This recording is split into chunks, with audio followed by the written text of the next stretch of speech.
నమస్కారం. ఈ వీడియోలో మనం వైకుంఠ ఏకాదశి యొక్క ప్రాముఖ్యత ఏంటి, వైకుంఠ ఏకాదశి రోజు పూజ ఎలా చేయాలి, ఉపవాసం ఎలా ఆచరించాలి, ఆ రోజు ఎటువంటి దానాలు చేయాలి, ఆ రోజు ఏ మంత్రాలతో స్వామివారిని పూజించాలి, వైకుంఠ ఏకాదశి రోజు ఎలాంటి నియమాలు పాటించాలో ఒకదాని తర్వాత ఒకటి వివరంగా తెలుసుకుందాం. ఫ్రెండ్స్, మీరు మా ఛానల్ని కొత్తగా చూస్తున్నట్లయితే మా ఛానల్ని సబ్స్క్రైబ్ చేసి పక్కనే ఉన్న బెల్ ఐకాన్ని క్లిక్ చేయండి. మరిన్ని కొత్త వీడియోస్ మీకు నోటిఫికేషన్ రూపంలో వస్తాయి. ఏడాదిలో వచ్చే ఏకాదశులకి భిన్నమైనది ఈ వైకుంఠ ఏకాదశి. సౌరమానం ప్రకారం గణించే ఏకైక ఏకాదశి ఈ వైకుంఠ ఏకాదశి అండి. శ్రీ మహావిష్ణువు నుంచి అవతరించిన ఓ శక్తి మురాసురుడు అనే రాక్షసుని సంవరించడంతో ఆ శక్తికి ఏకాదశి అనే పేరు పెట్టారు. ముక్కోటి ఏకాదశి రోజున శ్రీహరిని పూజించడం వల్ల ఎన్నో సమస్యల నుండి బయటపడవచ్చండి. అంతేకాకుండా జన్మ జన్మల పాపాలు కూడా తొలగిపోతాయి. ఈ వైకుంఠ ఏకాదశిని ముక్కోటి ఏకాదశి, స్వర్గద్వార దర్శనం అనే పేర్లతో పిలుస్తారు.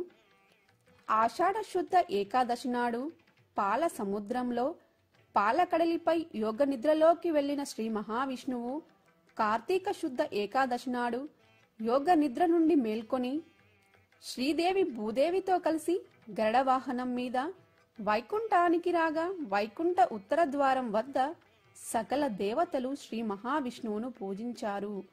అందువలన దీనిని వైకుంఠ ఏకాదశి అనే పేరుతో పిలుస్తారు. తనకు ఎంతో ప్రీతికరమైన ఈ వైకుంఠ ఏకాదశి రోజునే విష్ణుమూర్తి ముక్కోటి దేవతలతో కలిసి భూలోకానికి వస్తారు.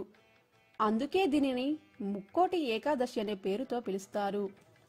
ఈ ముక్కోటి ఏకాదశి రోజు వైష్ణవ ఆలయానికి వెళ్లి విష్ణుమూర్తిని ఉత్తర ద్వార దర్శనం చేసుకుంటే జన్మ జన్మల పాపాలు తొలగిపోయి పుణ్యలోకాలు ప్రాప్తిస్తాయి.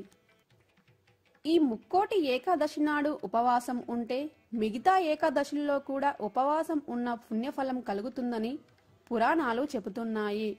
ఈ ఒక్క ఏకాదశి 3 కోట్ల ఏకాదశులతో సమానమైన పవిత్రతను సంతరించుకున్నందువలన దీనిని ముక్కోటి ఏకాదశి అనే పేరుతో పిలుస్తారు. ఈ ఏకాదశి రోజు సూర్యోదయానికి ముందే నిద్రలేచి విష్ణుమూర్తి దర్శనం చేసుకుని ఉపవాసం ఉంటే అఖండ ఐశ్వర్యం కలుగుతుందండి. అయితే ఇంతటి పవిత్రమైన రోజు ఎలాంటి విధి విధానాలు పాటించాలి, లక్ష్మీనారాయణులను ఎలా పూజించాలి, ఆ రోజు ఉపవాసం ఎలా ఆచరించాలి, ఆ రోజు ఎటువంటి దానాలు చేయాలి, ఏ మంత్రాలతో స్వామివారిని పూజించాలో ఇప్పుడు మనం వివరంగా తెలుసుకుందాం. ముందుగా మనం ఈ వైకుంఠ ఏకాదశి రోజు లక్ష్మీనారాయణులను ఏ విధంగా పూజించాలి, ఆ పూజా విధానం ఏంటో ఇప్పుడు మనం తెలుసుకుందామండి. వైకుంఠ ఏకాదశి రోజున నియమనిష్టలతో వ్రతమును ఆచరించే వారికి మరో జన్మంటూ ఉండదని పురాణాలు చెబుతున్నాయి. ఈ వైకుంఠ ఏకాదశి రోజు ఉదయాన్నే నిద్రలేచి ఇల్లంతా శుభ్రపరుచుకొని గడపకు పసుపు కుంకుమ పువ్వులతో అలంకరించి తోరణాలు కట్టాలి.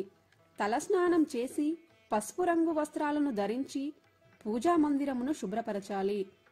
పూజా మందిరంలోని దేవుడి విగ్రహాలకి, ఫోటోలకి గంధం కుంకుమ పువ్వులతో అలంకరించాలి. మీరు ఎక్కడైతే ఏకాదశి వ్రతం చేయాలి అనుకుంటున్నారో అక్కడ పసుపు నీటితో శుభ్రపరిచి అష్టదళ పాదపద్మ ముగ్గు వేయాలి. ఆ ముగ్గుకి పసుపు కుంకుమ బొట్లు పెట్టాలి. తర్వాత ఆ ముగ్గు మీద ఒక పీటను తీసుకుని శుభ్రపరిచి ఆ పీట మీద ఒక వస్త్రాన్ని పరచాలి. ఆ వస్త్రం పైన విష్ణుమూర్తి లక్ష్మీదేవి కలిసి ఉన్న ఫోటోని పెట్టుకోవాలి. మీ దగ్గర విష్ణుమూర్తి లక్ష్మీదేవి కలిసి ఉన్న ఫోటో లేకుంటే వెంకటేశ్వర స్వామి ఫోటోని గాని, రాధాకృష్ణుల ఫోటోని గాని, సీతారాములు కలిసి ఉన్న ఫోటోని గాని పెట్టుకొని పూజ చేయవచ్చండి. ఎందుకంటే ఇవన్నీ విష్ణుమూర్తి అవతారాలే కాబట్టి ఏ ఫోటో పెట్టుకొనైనా పూజ చేసుకోవచ్చండి, పర్వాలేదు. ఇక్కడ నేను వెంకటేశ్వర స్వామి లక్ష్మీదేవి కలిసి ఉన్న ఫోటోను తీసుకున్నాను. ఆ ఫోటోకి గంధం కుంకుమలతో అలంకరించాను. తర్వాత ఫోటోకి గంధం కుంకుమలతో తిరునామాలు కూడా పెట్టుకున్నానండి.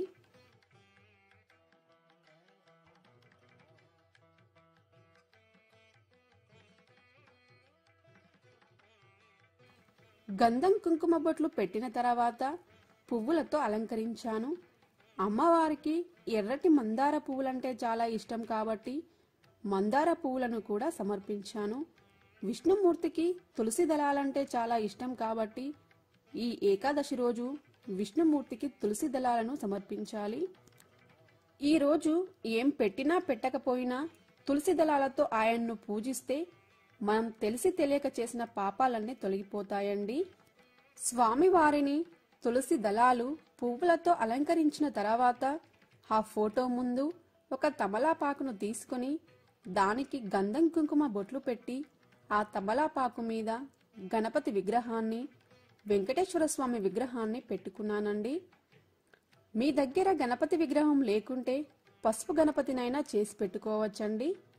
ఆ విగ్రహానికి గంధం కుంకుమ బొట్లు పెట్టి వస్త్రాన్ని సమర్పించి పువ్వులతో అలంకరించాను.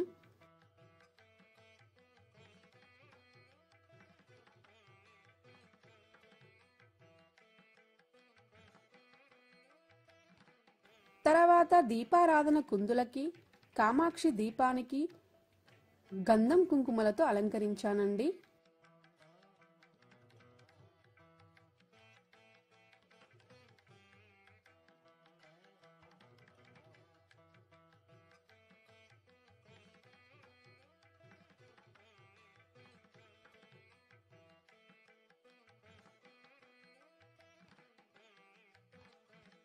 తర్వాత ఫోటోకి ఇరువైపులా దీపారాధన కుందులను పెట్టుకున్నాను. వెంకటేశ్వర స్వామికి పిండి దీపారాధన అంటే చాలా ఇష్టం. అలాగే ఇది ధనుర్మాసం కాబట్టి శ్రీనివాసుడికి పిండి దీపారాధన చేయడం వల్ల శుభ ఫలితాలు కలుగుతాయండి. నేను బియ్యం పిండితో 7 ప్రమిదలను చేసి ఇలా గంధం కుంకుమలతో వెంకటేశ్వర స్వామి నామాలను పెట్టుకున్నానండి. తర్వాత పీఠం మీద ఇలా శంఖం, చక్రం, తిరునామాలను బియ్యం పిండితో వేసి పసుపు కుంకుమలతో అలంకరించి ఆ పీఠమును వెంకటేశ్వర స్వామి ఫోటో ముందు పెట్టుకున్నాను. ఇలా శంఖం, చక్రం, తిరునామాలు వేసి వాటి మీద పిండి దీపారాధన చేస్తే చాలా మంచిదండి. తర్వాత తమలపాకులు పీఠం మీద పెట్టి వాటి మీద పిండి దీపాలను పెట్టుకున్నాను. ఆ పిండి దీపాలని పువ్వులతో అలంకరించాను.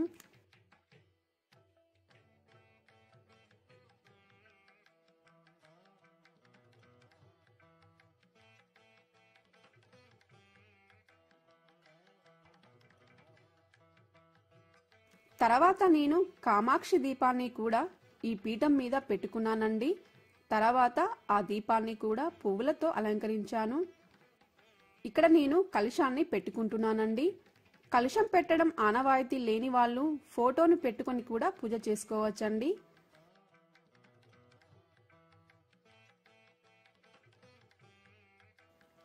అలంకరణ పూర్తయిన తర్వాత దీపారాధన చేయాలి. ఈ రోజు ఆవు నెయ్యితో దీపారాధన చేస్తే చాలా మంచిదండి. ఆవు నెయ్యి లేకుంటే నువ్వుల నూనెతో గాని, కొబ్బరి నూనెతో గాని దీపారాధన చేయాలి. దీపారాధన చేసిన తర్వాత అక్షింతలు గాని, కుంకుమను గాని వేసి నమస్కారం చేసుకోవాలి. తర్వాత అగరవత్తులు వెలిగించి స్వామివారికి చూపించాలి. ధూపం వేయాలి.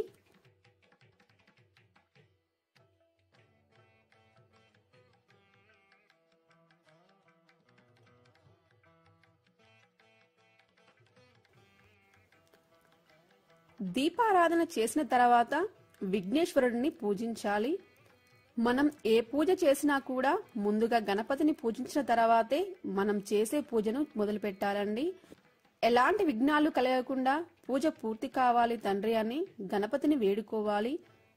గణపతి యొక్క 108 నామాలు చదువుతూ పూజ చేయాలి. పూజ పూర్తయిన తర్వాత బెల్లం ముక్కను నైవేద్యంగా సమర్పించి ఆరతి ఇవ్వాలి. గణపతి పూజ పూర్తయిన తర్వాత కలశ పూజ చేయాలండి. కలశ పూజ చేసి కలశంలోని నీటిని దేవుడి ఫోటోలపైన, పూజా వస్తువులపైన చల్లాలి.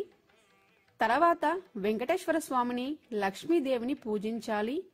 విష్ణు అష్టోత్తర శతనామావళి, విష్ణు అష్టకం, విష్ణు సహస్రనామ స్తోత్రాలు చదువుతూ పువ్వులు, అక్షింతలతో స్వామివారిని పూజించాలి. స్వామివారి యొక్క పూజ పూర్తయిన తర్వాత అమ్మవారిని పూజించాలి. లక్ష్మీ సహస్రనామ స్తోత్రాలు లక్ష్మీ అష్టకం, లక్ష్మీ అష్టోత్తర శతనామావళి వంటి శ్లోకాలను చదువుతూ పువ్వులు, అక్షింతలు, చిల్లర నాణ్యాలు, లక్ష్మీ గవ్వలు, చెంక చక్రాలతో అమ్మవారిని పూజించాలి. ఈ ముక్కోటి ఏకాదశి రోజున విష్ణు పూజ, గీతా పారాయణం, గోవిందనామ స్మరణ, పురాణ శ్రవణం మోక్ష ప్రాప్తిని కలిగిస్తాయండి. ఇవి ఏమీ చదవకపోయినా ఈ రోజు ఈ 2 మంత్రాలను ఎవరైతే పఠిస్తారో వారికి స్వర్గలోక ప్రాప్తి కలుగుతుంది. ఇప్పుడు ఆ మంత్రాలేంటో తెలుసుకుందాం. మొదటి మంత్రం వచ్చేసి ఓం నమో నారాయణాయ నమః లేదా ఓం నమో భగవతే వాసుదేవాయ నమః అనే ఈ 2 మంత్రాలలో ఏదో ఒక దాన్ని 108 సార్లు జపించడం వల్ల మీరు అనుకున్న కార్యాలు దిగ్విజయంగా పూర్తవుతాయి. పూజ పూర్తయిన తర్వాత పాలతో చేసిన పాయసాన్ని, ఏవైనా పండ్లను నైవేద్యంగా సమర్పించాలి. కొబ్బరికాయను కొట్టి హారతి ఇవ్వాలి. ఇప్పుడు మనం ఏకాదశి రోజు ఉపవాసం ఎలా ఆచరించాలో తెలుసుకుందాం. ఈ వైకుంఠ ఏకాదశి రోజున భోజనం చేయరాదు అనే విషయం చెప్పబడుతుంది. అంటే ఈ రోజు ఉపవాసం తప్పకుండా ఉండాలని పురాణాలు చెబుతున్నాయండి. ఎందుకంటే ఈ రోజు మురా అనే రాక్షసుడు బియ్యంలో దాక్కుంటాడని, బియ్యంతో చేసిన ఏ పదార్థం తినకుండా ఉండాలని పురాణాలు చెబుతున్నాయి. ఏకాదశి వ్రతం చేసేవారు ఉపవాసం, జాగరణ, హరినామ స్మరణ తప్పకుండా చేయాలండి. అయితే ఉపవాసం ఉన్నవారు దశమి నాటి రాత్రి నుండే ఉపవాసం ప్రారంభించాలి. దశమి నాటి రాత్రి, దశమి, ఏకాదశి, ద్వాదశి నాడు ద్వాదశి గడియలు ఉన్నప్పుడే ఉపవాసం విరమించాలి.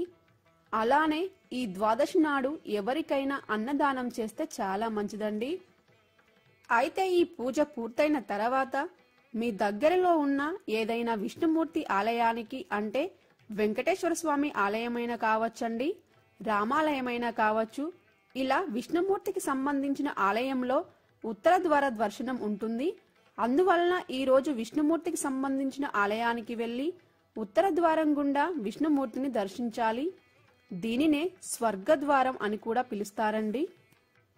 ఈ రోజు ఎవరైతే ఈ ద్వారం గుండా వెళ్లి ఆ పరమాత్మను దర్శించుకుంటారో వారికి వైకుంఠ ప్రాప్తి లభిస్తుంది. అయితే ఈ రోజు మనం ఎటువంటి దానాలు చేయాలో తెలుసుకుందాం. ఈ రోజు ఎవరికైనా బ్రాహ్మణుడికి స్వయంపాక దానం ఇవ్వాలి. ఈ విధంగా స్వయంపాక దానం చేస్తే మీకు సిరి సంపదలకు లోటు లేకుండా ఉంటుందండి. ఇంకా మీకు శక్తి కొలది ఏదైనా వస్త్రాన్ని దానం చేయాలి. అంటే పంచెను గాని లేక భుజం మీద వేసుకునే కండువను గాని దానం చేయాలి. ఇలా ఈ రోజు ఎవరైతే చేస్తారో వారికి అష్ట ఐశ్వర్యాలు కలుగుతాయండి. ఫ్రెండ్స్, ఈ వీడియోలో మనం వైకుంఠ ఏకాదశి యొక్క ప్రాముఖ్యత ఏంటి, వైకుంఠ ఏకాదశి రోజు పూజ ఎలా చేయాలి, ఉపవాసం ఎలా ఆచరించాలి, ఆ రోజు ఎటువంటి దానాలు చేయాలి, ఆ రోజు ఏ మంత్రాలతో స్వామివారిని పూజించాలి, వైకుంఠ ఏకాదశి రోజు ఎలాంటి నియమాలు పాటించాలో తెలుసుకున్నారు కదా. ఫ్రెండ్స్, మీకు ఈ వీడియో నచ్చినట్లయితే లైక్ చేసి కమెంట్ రాయండి. Thank you for watching. Please subscribe my YouTube channel.